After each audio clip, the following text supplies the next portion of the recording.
नमस्कार साथीहरु। आज भाद्र 9 गते शनिबारको दिन, सार्वजनिक बिदाको दिन। यो बिदालाई सदुपयोग गर्दै तपाईहरुको अनुरोधलाई मध्यनजर राख्दै नेपालको शेयर बजारमा लिस्टेड म्यानुफ्याक्चरिङ प्रोसेसिङ सेक्टर अन्तर्गत रहेका विभिन्न कम्पनीहरुले आर्थिक वर्ष 79-80 को फोर्थ क्वार्टरको रिपोर्ट पस्किसकेका छन्। फोर्थ क्वार्टरको रिपोर्टका आधारमा म्यानुफ्याक्चरिङ प्रोसेसिङ सेक्टर अन्तर्गत रहेका विभिन्न कम्पनीहरुको वित्तीय अवस्था कस्तो छ, कुन कम्पनीले कति डिभिडेन्ड दिन सक्ने हैसियत राख्दछ र कुन कम्पनीमा लगानी गर्दा आउने दिनमा हामीलाई मालामाल बनाउन सक्ने सम्भावना छ भन्ने बारेमा म्यानुफ्याक्चरिङ प्रोसेसिङ सेक्टरबाट विभिन्न कम्पनीहरुको वित्तीय विश्लेषण गरेर कुन कम्पनी अब्बल र सब्बल छ भन्ने बारेमा जानकारी गराउनुको साथसाथै यो सेक्टरलाई वर्तमान अवस्थामा विभिन्न टाइम फ्रेमबाट विभिन्न टेक्निकल टुल्सबाट विश्लेषण गर्दा के देखिन्छ, बाई सेल होल्ड कुन अवस्थामा छ भन्ने बारेमा पनि आजको भिडियोमा हामी चर्चा परिचर्चा गर्नेछौं। र अब ढिला नगरिकन तपाईहरुको ध्यान आजको यो भिडियोतर्फ केन्द्रित गर्न चाहन्छु। अब म तपाईहरुलाई यो म्यानुफ्याक्चरिङ एन्ड प्रोसेसिङ सेक्टर अन्तर्गत रहेका 5 वटा कम्पनीको वित्तीय अवस्थालाई केलाएर कुन कम्पनी कुन वित्तीय टुल्समा अब्बल र सब्बल देखियो भन्ने सन्दर्भमा जानकारी गराउन चाहन्छु। प्राइसको आधारमा सबैभन्दा महँगो प्राइस भएको नेपालको स्टक मार्केटमा सबभन्दा महँगो प्राइस भएको कम्पनी पनि यही हो, युनिलिभर नेपाल, जसको मार्केट प्राइस 35,888 रुपैयाँको पर किता शेयर मार्केटमा हिजोको दिनमा किनबेच भएको रहेछ। अन्तिममा बोटलर्स नेपाल तराई लिमिटेडको चाहिँ 13,525 रुपैयाँको मार्केट प्राइस रहेछ। बोटलर्स नेपाल बालजुको चाहिँ 2,405 रुपैयाँको मार्केट प्राइस रहेछ। हिमालयन डिस्टिलर लिमिटेडको 1970.1 पैसा भन्दा बढी रहेछ। शिवमको 518 रहेछ। सबभन्दा बढी महँगो मूल्य भएको शेयरमा युनिलिभर पर्दै गर्दाखेरि सस्तोमा शिवम परेको रहेछ, जम्मा 518 मात्र यसको मार्केट प्राइस छ।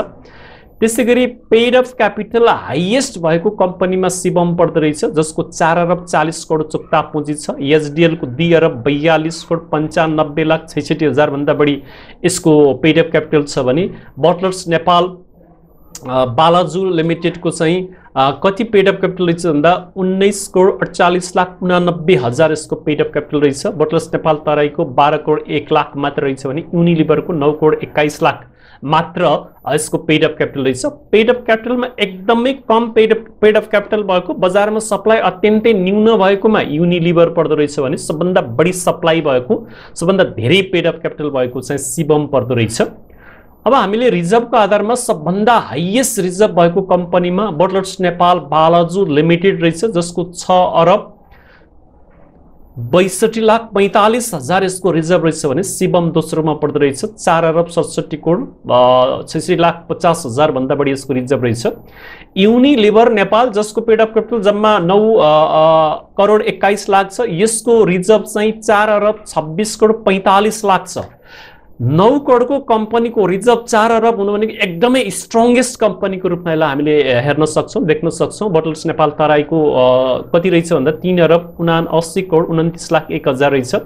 एचडिएल को जम्मा 92 करोड 33,12,000 मात्र रिजर्भ रहेछ। रिजर्भमा सबभन्दा स्ट्रङ चाहिँ बोटलर्स नेपाल यो बालाजु लिमिटेड पर्यो भने सबभन्दा कमजोर चाहिँ एचडिएल हिमालयन डिस्टिलरी लिमिटेड पर्न सफल भएको रहेछ। अब हामीले हेर्नुपर्ने महत्त्वपूर्ण इन्डिकेटर भनेको नेट प्रॉफिट हो। नेट प्रॉफिटको आधारमा युनिलिभर नेपालले सबभन्दा बढी नेट प्रॉफिट गरेको रहेछ। 1 अरब 83 करोड 1,000 भन्दा बढी यसले नेट प्रॉफिट आर्जन गरेको रहेछ। बोटलर्स नेपाल लिमिटेडले 88 करोड 68,12,000 नेट प्रॉफिट गरेको रहेछ। हिमालयन डिस्टिलरीले 66 करोड 1,17,000 भन्दा बढी गरेको रहेछ। बोटलर्स नेपाल तराईले चाहिँ 57 करोड 37 लाख नेट प्रॉफिट गर्दै गर्दा शिवम सबभन्दा कमजोर नेट प्रॉफिट गर्नेमा परेको रहेछ। 30 करोड 24,90,000 भन्दा बढी यसले नेट प्रॉफिट गरेको रहेछ। नेट प्रॉफिटको आधारमा सबभन्दा स्ट्रङ्गेस्ट कम्पनीमा पनि युनिलिभरै पर्यो भने कमजोरमा शिवम पर्यो। अब हामीले हेर्नुपर्ने अर्को महत्त्वपूर्ण इन्डिकेटर भनेको ईपीएस हो, अर्निङ पर शेयर। अर्निङ पर शेयर 20 भन्दा माथि भएको जति राम्रो हुन्छ, लगानी गर्न उपयुक्त हुन्छ भनेर हामी पढ्छौं।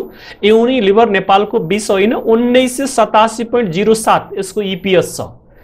100 पनि होइन 200 पनि होइन 1987 यसको ईपीएस हुँदै गर्दा बोटलर्स नेपाल यो तराईको चाहिँ 774.13 यसको इपिएस रहेछ। बोटल्स नेपाल बालाजुको 455.03 यिनीहरूको इपिएस एकदमै आक्रामक देखियो भने एसडिएल को जम्मा 27.17, शिवमको त जम्मा 6.87 छ। इपिएसमा एकदमै कमजोर चाहिँ शिवम देखियो भने एकदमै स्ट्रङ चाहिँ युनिलिभर नेपाल लिमिटेड पर्न सफल भयो। त्यस्तै गरी पी रेशियोको आधारमा सबभन्दा पी रेशियो कम भएको जुन 20 भन्दा बिलो भएको एकदम बेस्ट मानिन्छ। यसमानिबाट हेर्दाखेरि यो बोटलर्स नेपाल बालाजुको प्राइस एकदमै सस्तो छ, एकदमै अन्डर भ्यालुमा छ भन्ने देखियो। 5.29 मात्रै पी रेशियो छ। युनिलिभर नेपाल यत्रो महँगो प्राइस छ 35,888, तर पी रेशियोबाट हेर्दाखेरि यसको मार्केट प्राइस अझै पनि अन्डर भ्यालुमा छ।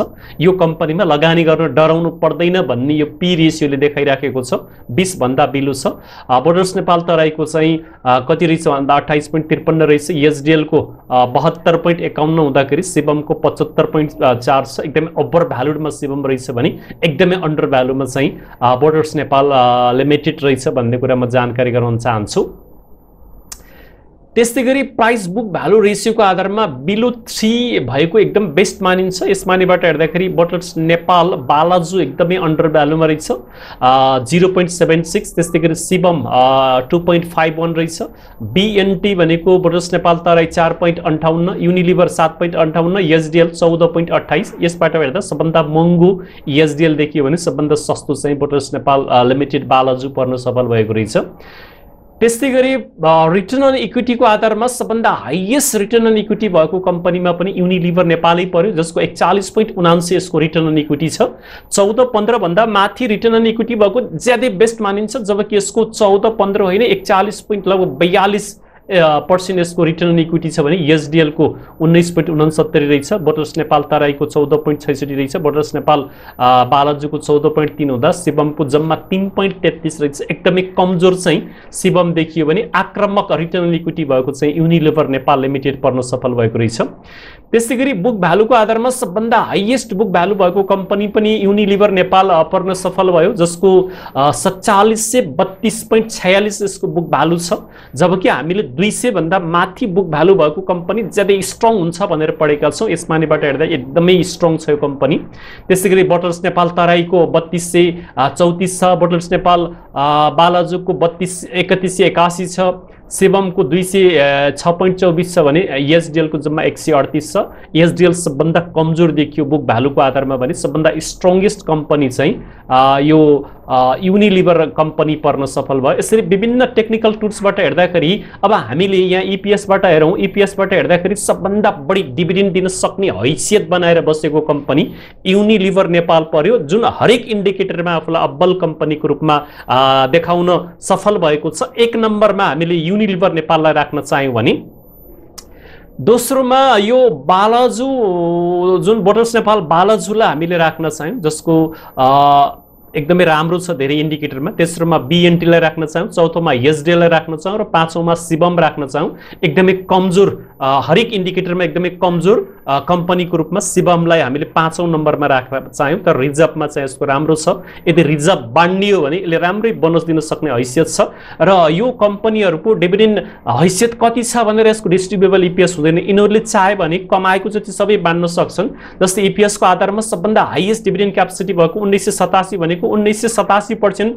युनिलिभर नेपालले दिन सक्ने हैसियत छ भने बोटलर्स नेपाल तराईले 774 छ। त्यसै गरी बोटलर्स नेपाल बालाजुले 455% डिभिडेन्ड दिन सक्छ। एसडिएलले 27.17 यो वर्षको आधार मानियो भने डिभिडेन्ड दिन सक्छ भने शिवमले जम्मा 6.87 यो वर्षको नाफालाई आधार मानियो भने यिनीहरूको डिभिडेन्ड क्यापेसिटी यस्तो छ। यसरी डिभिडेन्ड क्यापेसिटीको आधारमा पनि युनिलिभर नेपाल नै बेस्ट कम्पनी पर्न सफल भएको छ। यस्तो बेरिस अवस्थामा त यसको मार्केट प्राइस 35,888 छ भने आउने बुलमा यसको आक्रामक प्राइस वृद्धि हुन सक्छ, किनभने रिपोर्ट पनि आक्रामक यसले प्रस्तुत गरेको छ।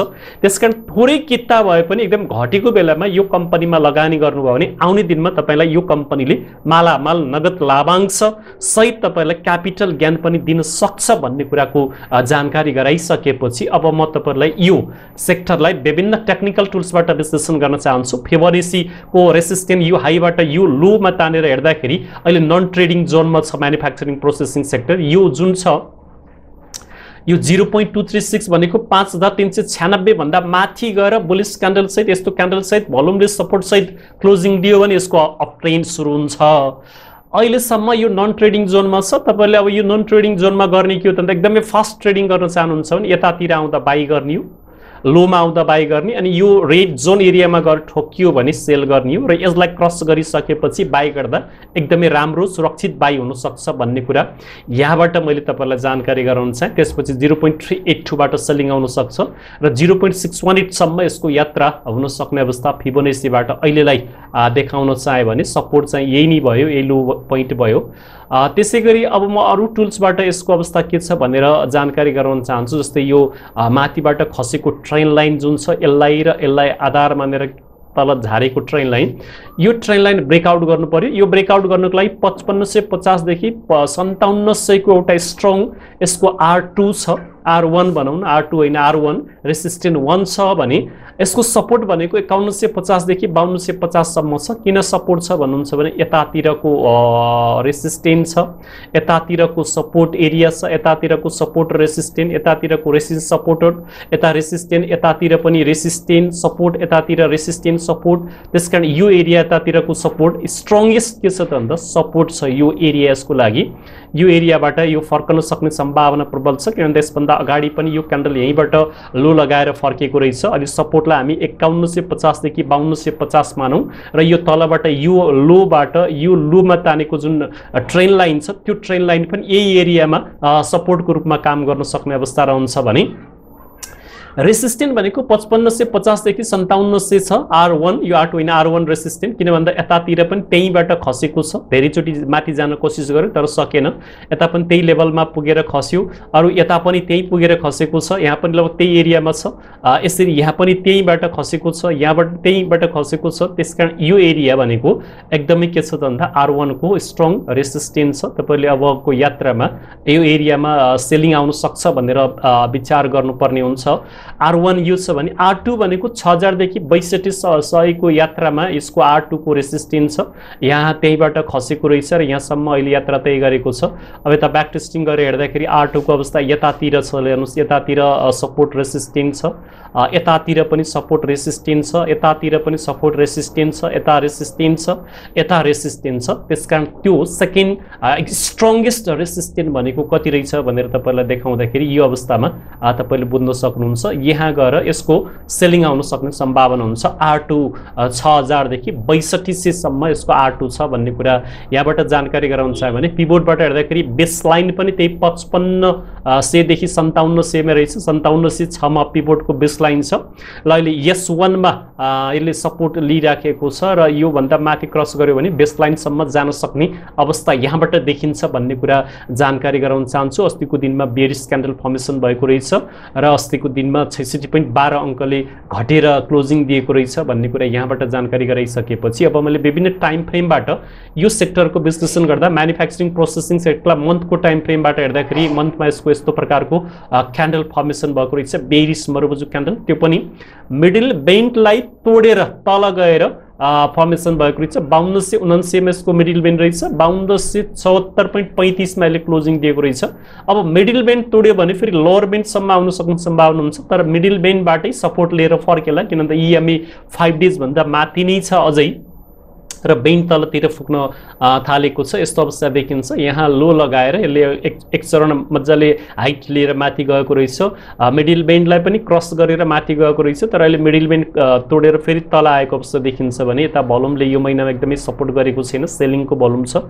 3 महिना लगातार यो सेक्टर बढ्दै गर्दाखेरि यो महिना अहिले चाहिँ आज कति गयो भन्नुहुन्छ भने आजको दिनमा 26 गयो। यो महिनामा भोल्युम एभरेज लाइन भन्दा तलै सेलिङको भोल्युम पर्ने अवस्था देखियो भने RSI बाट हेर्दाखेरि RSI कतिसम्म पुगेर रहेछ महिनाको 57 सम्म पुगेर अहिले तल झरेको रहेछ। अब 50 को यो न्यूट्रल जोनमा पक्कै पनि RSI ले सपोर्ट लेला। मन्थबाट हेर्दाखेरि RSI को अवस्था यस्तो देखिन्छ भने MACD को अवस्था यस्तो देखिन्छ। मन्थबाट हेर्दा MACD ले बुलिश क्रसओभर गर्न खोज्दै गरेको अवस्थामा यति नजिकै पुगेर फेरि अलिकति तल मोडिएको छ तर बार अझै पनि छोटिँदै गइराखेको छ। यो महिनाको बार अझ कम्प्लिट हुन बाँकी छ। गत महिनाको भन्दा यो महिनाको बार एकदम मधुरो भएर जिरो लाइनको नजिक नजिक -28.48 मा बार पुगेको छ। अब यो बार जिरो लाइन भन्दा माथि बन्यो, एमएसिडी लाइनले सिग्नल लाइनलाई तलबाट क्रस गर्यो भने मन्थमा यसको बुल सुरु हुन्छ भनेर म भन्न चाहन्छु। भने यता स्टोकेस्टिक आरएसआईबाट यस्तो डब्लु जस्तो बनाएर बुल सुरु भएको संकेत, तर 20 भन्दा माथि गएपछि एकदमै सुरक्षित मानिन्छ। यसको चाहिँ युटर्न यहाँबाट भयो। अब यसले यहाँबाट माथि उठिसकेपछि 100 को यात्रा नगरेसम्म तल झर्दैन। पहिला पनि 100 को यात्रा गरेर तल झरेको छ। यस्तो अवस्था स्टोकेस्टिक आरएसआईबाट देखिन्छ। भने यता विकबाट विश्लेषण गर्दा विकमा पनि अब मिडल बेन्चसम्म आउन सक्ने सम्भावना देखियो, किनभने यो हप्ता विकमा स्पिनिङ टप प्रकृतिको क्यान्डल फर्मेसन गरेको रहेछ, अझ हेम्बर प्रकृतिको रेड क्यान्डल फर्मेसन गरेको रहेछ। अब मिडल बेन्ड भनेको कतिमा छ भन्दा 5108 मा छ। यहाँ आएर सपोर्ट लिएर फर्कन सक्ने सम्भावना देखिन्छ। भने यता आरएसआई के अरे भोल्युमले सपोर्ट गरेको छैन, धेरै हप्तासम्म यसको भोल्युम न्यून परेको छ। आरएसआईले यस्तो प्रकारको यम जस्तो बनाएर अहिले आरएसआई कतिसम्म आएको रहेछ त भन्दाखेरि यो 51, अब 50 मा सपोर्ट लिन्छ कि भन्ने आशा गरौँ। नभए विकको आरएसआई 40 सम्मै आउन सक्ने सम्भावना हुन्छ, तर 50 बाट फर्केला। यता एमएसिडी बाट हेर्दाखेरि एमएसिडीले बेरिस क्रसओभर गर्न खोजेको जस्तो देखिन्छ, तर अझै बाँकी छ ग्याप। 190.66 मा एमएसिडी को लाइन हुँदा 162.82 मा सिग्नल लाइन छ। धेरै नै ग्याप छ र बारहरू मधुरा मधुरा भन्दै छोटिँदै गइराखेका छन्। जब बार जिरो लाइन भन्दा तल बन्न सुरु गर्छन्, एमएसिडीले क्रस गरेर तल बेरिस क्रसओभर गर्छ भने विकबाट पनि यो डाउन ट्रेन्डमा जान्छ भनेर हामीले बुझ्नुपर्ने हुन्छ। त्यसै गरी स्टोकेस्टिक आरएसआईबाट माथिबाट बेरिस क्रसओभर गरेर तल झरिसकेको रहेछ। यो 75 तिर आएको रहेछ। पहिलाको यो हाइटबाट फर्कन सक्ने सम्भावना हुन्छ। विकबाट हेर्दा यस्तो अवस्था देखिन्छ। भने डेबाट हेर्दाखेरि यसले बेरिस डाइभर्जन क्रिएट गरेको रहेछ। हायर हाई बनाउँदै गर्दा यता आरएसआईले के बनाउँदै थियो त भन्दाखेरि यता यो हाई भन्दा यो हाई लोमा थियो, यसले लोअर हाई बनाउँदै गर्दा आरएसआईले लोअर हाई बनाउँदै गर्दा प्राइसले चाहिँ हायर हाई बनाउँदै रहेछ। त्यही भएर यो बेरिस डाइभर्जन क्रिएट भएपछि बजार मजाले तल खसेको छ र अहिले लोअर बेन्डबाट भित्र छिरेर इएमए 5 डेज भन्दा माथि क्लोजिङ दिएको, तर अस्तिको दिनमा फेरि स्पिनिङ टप प्रकृतिको बेरिस क्यान्डल फर्मेसन गरेको हुनाले फेरि लोअर बेन्डसम्म आउने हो कि भन्ने सङ्केत यसले गरेको छ। 5173.54 मा लोअर बेन्ड छ। लोअर बेन्ड भन्दा बाहिर गएर क्यान्डल फर्मेसन भयो भने फेरि तुरुन्तै भित्र छिर्न सक्ने सम्भावना हुन्छ भन्ने कुरा जानकारी गराउन चाहन्छु। भोल्युम अस्ति सेलिङको भोल्युम परेको रहेछ, तर एभरेज लाइनलाई टच गरेको रहेछ, त्यति आक्रामक भोल्युम परेको त होइन। यता आरएसआईबाट हेर्दाखेरि यस्तो बेरिस डाइभर्जन क्रिएट गरिसकेपछि निरन्तर रूपमा आरएसआई घटेर कतिसम्म आएछ त भन्दा 30 सम्म आएछ। अहिले 40 मा ठोकिएर फेरि तल आएको हुनाले यसको यात्रा अझै तलै हुने हो कि अब फेरि तल आएर डब्लु बनाएर जाने हो कि भन्ने सङ्केत हामीले बुझ्नुपर्ने हुन्छ। फेरि 30 सम्म आउन सक्ने अवस्था रहन सक्छ 40 मा ठोकिएपछि। भने यता स्टोकेस्टिकबाट हेर्दाखेरि यसले बुलिस क्रसओभर गरेको रहेछ, एकदमै जिरोतिर आएर यो लगभग जिरो माइनसतिर आएर जिरोमा आएर यसले बुलिस क्रसओभर गरेर माथि जान खोजिरहेछ। अब डब्लु प्याटर्न बनाउन पनि सक्छ। भने यता एमएसिडीबाट बारहरू छोटिँदै त गएका छन्, तर एमएसिडीको लाइन अझै टर्न गरेको छैन। यहाँबाट घुमेर सिग्नल लाइनलाई तलबाट काटेर माथि गइसकेपछि मात्रै तपाईँले बाई गर्दा ठिक हुन्छ। यता यो आरएसआईले पनि के गरेको रहेछ भन्दाखेरि यो डाइभर्जन क्रिएट गरेको रहेछ। स्टोकेस्टिक आरएसआईले पनि यसरी बेरिस डाइभर्जन क्रिएट गरेपछि बजार डाउन ट्रेन्डमा जान्छ भन्ने कुरा तपाईँले बुझ्नुपर्ने हुन्छ भन्ने बारेमा जानकारी गराइसकेपछि यस्तो म्यानुफ्याक्चरिङ प्रोसेसिङ सेक्टरको डिटेल जानकारीमूलक भिडियो हेरिसकेपछि लाइक र कमेन्ट बर्साउनु होला। साथै आगामी दिनमा कुन कम्पनी कुन सेक्टरको विश्लेषण चाहनुहुन्छ त्यो पनि कमेन्ट मूल्य गर्नु होला। भिडियो सेयर गरी अरू साथीहरूलाई पनि सिक्ने अवसर प्रदान गर्नु होला र हाम्रो च्यानलमा तपाईहरु पहिलोचोटि भिजिट गर्दै हुनुहुन्छ भिजिट गरेर पनि अहिलेसम्म सब्स्क्राइब गर्न भुलिराख्नु भएको छ भने तल लेखेको सब्स्क्राइब बटन र बेल बटनमा क्लिक गरेर अगाडि बढ्नु होला भन्दै आजलाई बिदा चाहन्छु। हस्त नमस्कार।